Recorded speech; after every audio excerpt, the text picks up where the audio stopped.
踮大厦校园内上显目，就是起源伫1922年以红砖为元素的建筑，有红楼之称，嘛成为该校精神象征。校方为了庆祝125周年，12月1号由音乐系管乐团优美的演奏声中展开，并邀请副校、副长以及科创等全学园的代表，再来精彩表演，炒热气氛，同时展现青春活力。当中上有代表性的队伍，就是今年全国民俗跳比赛得优，已经7摆摕下全国冠军的民俗队。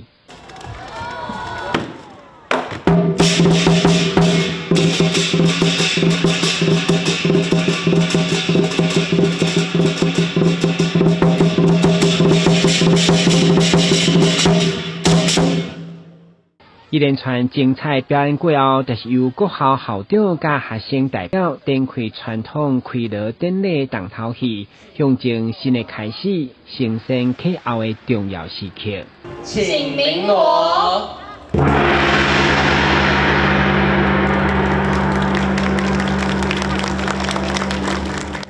我们在红楼底下开锣，因为红楼是我们最有历史意义的相关的一个建筑物，那希望能够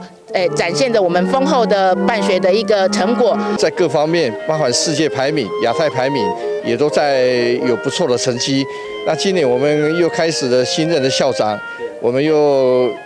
传递圣火的时候，也在整个全学院传递圣火代表我们学校有更新的发展。那我在这边也祝福我们母校更蓬勃发展未来一切都很顺利。开锣以后，12月3号到全国民俗跳比赛精英决赛，16号、17号2天将举办校庆运动会等系列活动，邀请各界做回来献上生日祝福。新闻管制采访报道。